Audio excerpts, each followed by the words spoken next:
Manchester United against Chelsea in our opening game of the new Premier League campaign, as Frank Lampard opens up about David Luiz's move to Arsenal and gives huge and unexpected positive injury news, while arguably the biggest question is, will N'Golo Kante start or not? Hello there guys, and welcome back to Blues TV for the first preview of the season, for my first preview of the season. Sorry to be repeating myself, as it is Manchester United versus Chelsea in our opening game of the new Premier League campaign. And honestly guys, I'm really looking forward to this. I'm really looking forward to be here. This is obviously my first, single video on here, and I'm really looking forward to it. And if you don't know who I am, my name is Laurenz. You might know me from two other channels that I used to be a part of, or also my own channel, to which the link, by the way, is down in the description. Do subscribe if you do fancy it. And today we're here for the Manchester United versus Chelsea preview. Now, if you don't know, this is how my previews go. So first of all, I will speak about our opposition today, of course, Manchester United. Then I will get to the manager's press conference, of course, Frank Lampard's press conference, and then I will speak about Chelsea. We'll give you my, the lineup that I think will start, the lineup maybe that I think should start, something tactically, and also, basically a score prediction towards the end. But yeah, to be honest, let's just get into it. Let's start speaking about Manchester United with, of course, Ole at the wheel. We all know they finished 6th last season, and Solskjaer, when he did, take over at Manchester United from, Jose Mourinho, of course. They did have a good start, but it really fizzled out, as the season went on. But to be honest, their pre-season now was pretty good. I mean, they had 6 games. They won 5 of them and, drew the other and even won that on penalties. So, fair play. They only conceded, 3 goals in those 6 games as well, which, really isn't that bad. Interesting, though. Going by the stats, they absolutely battered Inter Milan, for example, in their 1-0 win over them. Of course, Antonio Conte's Inter Milan. They had more than 60% of the ball, which isn't really the Man United thing against a good team in recent years. And they also had loads and loads more chances than Inter did, but then they only scored 1 goal, even though they had loads more chances. And against Tottenham, who they also beat, this time 2-1 in a friendly, of course, they had quite a bit less of the ball than Spurs did. But again, the large majority of the chances, but, only scored at least 2 this time and won the game 2-1, like I say. So it does seem to be a little bit of a theme for them this preseason. I mean, they didn't concede a lot, at all. And they didn't even concede a lot of chances either. Looking at the stats, their opponents never really had a lot of shots on target. None of it really, which, again, they're not really that used to. That's not the United thing that we've gotten to know over the last few years. But it also seems to be a bit of an issue for them to score, because they create a lot of chances.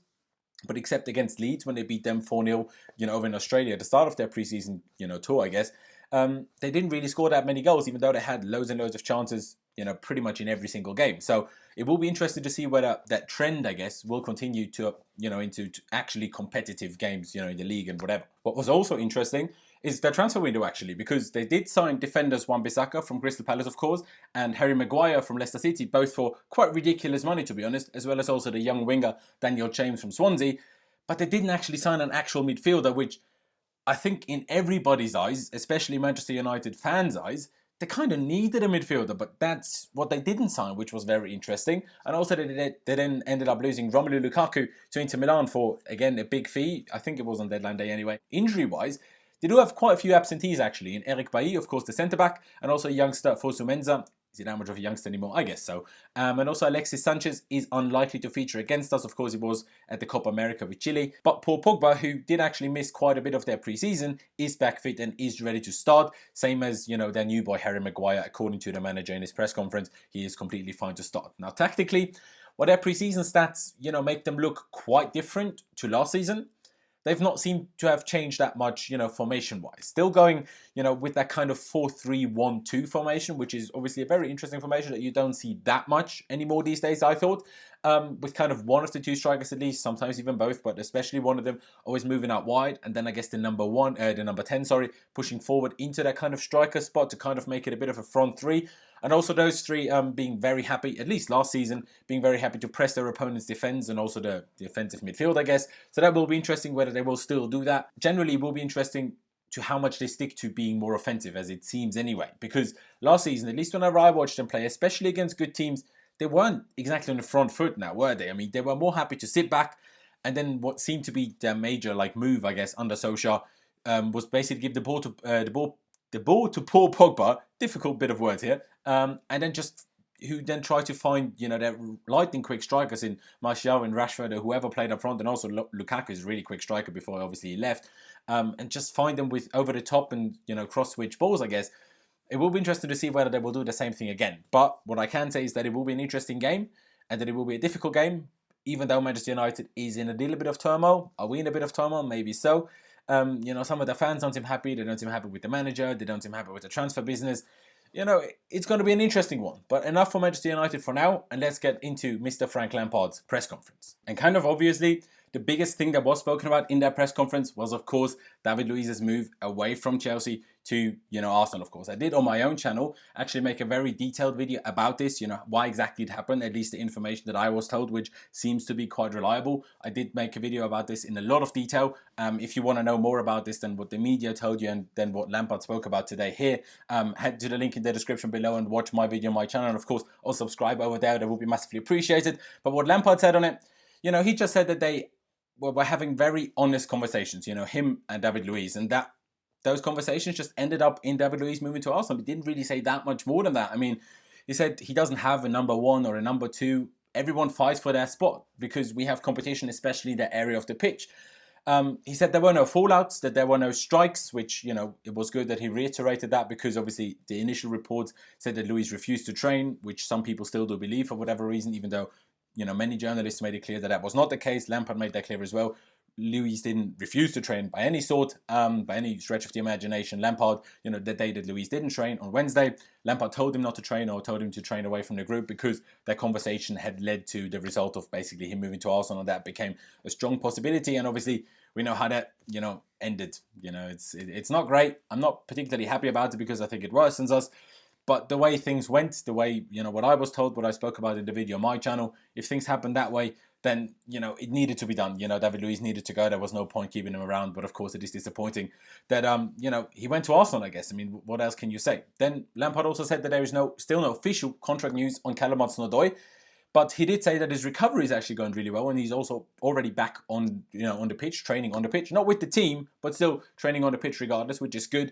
But actually, pretty much as the press conference was happening, or just after it finished, news came out actually that Callum Hudson-Odoi now hasn't just agreed to stay, like, even the BBC said a couple of weeks ago already, but now actually seems to be signing the deal kind of like now-ish. I'm not sure whether it's right now, or like within these few days now, because it seems only the announcement and some paperwork is left to be done, and then it will be announced, and then it will be official, which obviously will be good, because we need that. We need some more good news, especially after the whole David Luiz saga. Lampard then also, was asked about his aims for the season. He said, I'd be the wrong guy for Chelsea if I didn't want to win, but you also have to be realistic to some extent. But he doesn't want to name a specific finishing position. He just said that we want to win, and of course Chelsea always want to win the Champions League, which, is quite interesting, but it's kind of the obvious manager answer here. The boss then also spoke about our young players such as Mason Mount, Tammy Abraham, but also Tomori, Reece James and Pulisic, who, while he is a big money signing, of course, he's still a very young player, and Frank Lampard reiterated that, and he said that, he expects a lot from those players. He knows that they're all very, very talented, and he thinks that they can shine this season. Then on team news, which was arguably the most interesting thing that Frank Lampard spoke about today, of course, first he said that there are injuries that we all know about, of players that just aren't fit and won't be fit for a little while longer. Ruben Loftus-Cheek will be out the longest. Callum Hudson-Odoi, who maybe will be back around September, we'll have to wait and see. And of course, Reece James, the right back, who I guess broke his ankle in the under-21s Euros, obviously earlier this summer. And also for Willian, he said, while Willian is working hard to be fit, this game probably comes a little bit too soon for him. But then Lampard went to the more interesting news, I guess. As N'Golo Kante, he said he is fit, but whether he is match fit and ready to start is something Lampard will have to decide close to the game, which, again, a little bit interesting. And then very surprisingly, to me at least, the boss put Antonio Rudiger in a similar category to N'Golo Kante, saying that Rudiger, has been working with the team for a few days already now, and said there is, I guess, a chance, or that there might be a chance of him being involved on Sunday, which I thought is very interesting. And again, Lampard said that that will just have to be assessed closer within the next 24 to 48 hours. And to me, it's just a little bit surprising that Rudiger might be an option when he's been in full training for a few days and not played a single game, not played a single minute of a friendly or something. But Kante is also not, just a bit more than a maybe, I guess. When he was part of training throughout the entirety of pre-season, I mean, we don't know whether he was always part of full training, but he was, around all the time, not just having recovery like Rudiger, for example. And Kante even played the last 20 minutes in our last friendly. So it is slightly odd that, Kante doesn't seem much more of a realistic option than Rodrigo. He probably is, and just Lampard didn't word it maybe the way it is, but it's still a bit odd.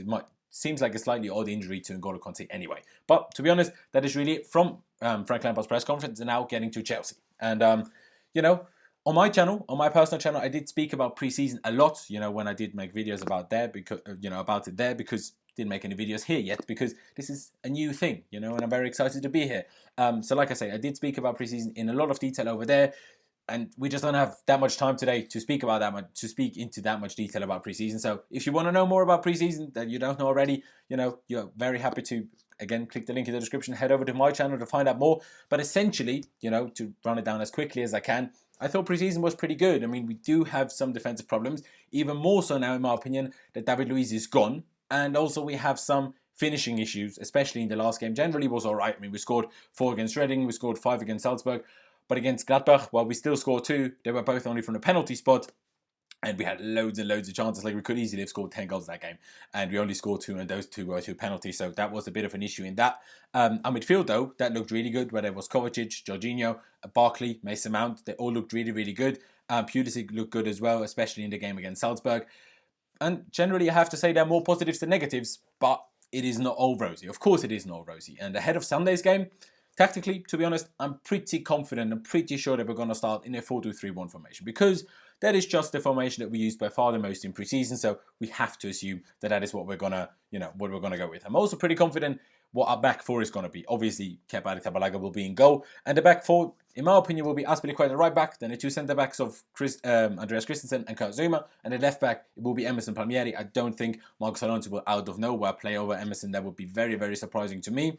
And then coming to the double pivot, coming to the 2, I guess, double six in the 4-2-3-1 formation.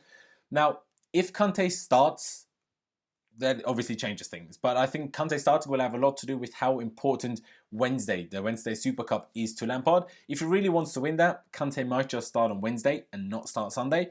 And, if he kind of agrees with me that we will probably lose to Liverpool either way, he should probably start him on Sunday if Kante is ready. And if he is ready, I think Kante will start next to Jorginho. I think that will be the most likely scenario. Then Kovacic comes on for whichever of the 2, depending on the result at the time. If we're winning, probably comes on for Jorginho. If we're losing, he might come on for Kante. We'll have to wait and see. But if he's ready, he will start. And if Kante isn't ready to start, if he doesn't, of course, it will just be Kovacic and Jorginho. Now then coming to, I guess, the front 3 behind the striker, I'm pretty sure that Ross Barkley will be at the number 10. I mean, to be honest, he just earned himself that start. Christian Pulisic will start on the left for sure.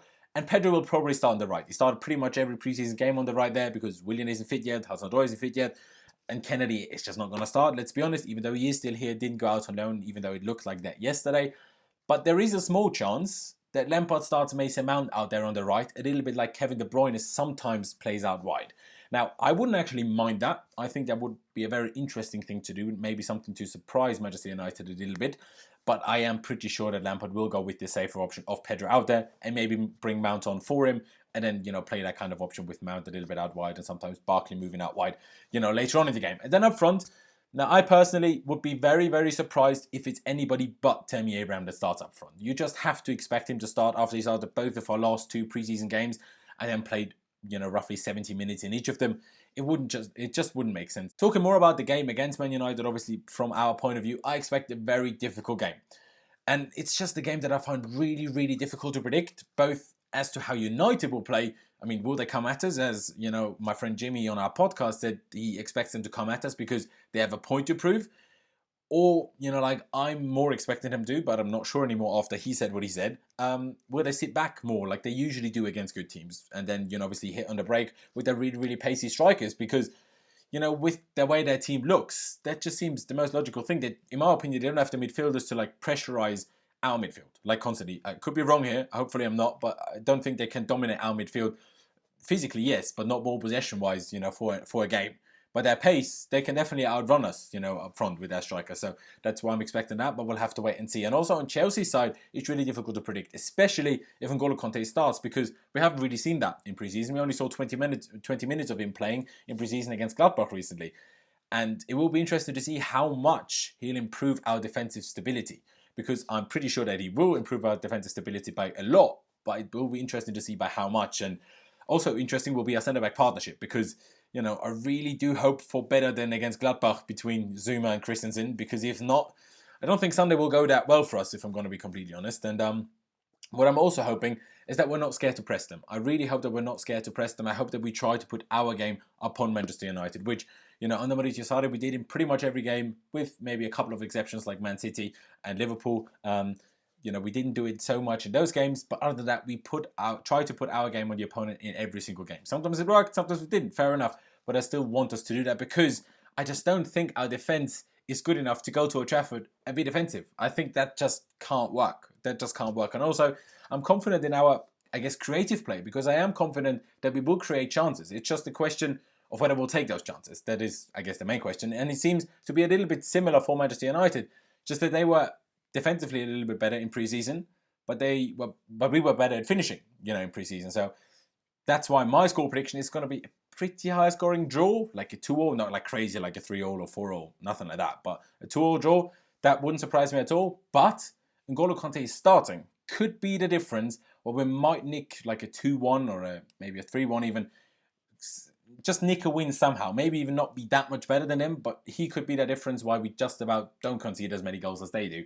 And that would, of course, be great. But obviously, you know, we could just as well lose, because it's the first game of the season. You know, no one actually knows anything for sure after pre-season. Pre-season is only pre-season, and only actually competitive games tell you the real story about, you know, I guess how the season will go. After 5 games into the season, I will know a bit more. But yeah, to be honest, guys, that is it from me. I do hope that you did enjoy this preview. You know, of course, on the weekend, we will be, you know, giving you for every game. I will be doing previews and reviews for every game. There will be a match vlog from every single game by, of course, Luiz. And there will be fan cams for most of the games. I will say most, because we're not going to do them for all of them, because, you know, it's just too much traveling and it just doesn't really work, you know, for us here on this channel. But there will be fan cams for the game on Sunday. So please be sure to subscribe to our channel. That would be massively appreciated. Press that bell notification button and also drop a like on this video. That would be massively appreciated. Let's see how many likes we can hit. I'm not sure how much to aim for on this channel yet, because, you know, I'm kind of new. I'll have to, you know, feel my way around how much, you know, I'm expecting in views and likes and whatever. But if, you know, you did watch this far, please drop a like. That would be massively appreciated. And of course, leave me all of your thoughts ahead of the game down in the comment section below. Your predicted lineups, your, you know, score predictions, all of it. Please leave them down in the comment section below. But yeah, guys, I'm going to leave it there. Thank you guys for watching. Up the Chelsea. And I'm going to see you when I see you.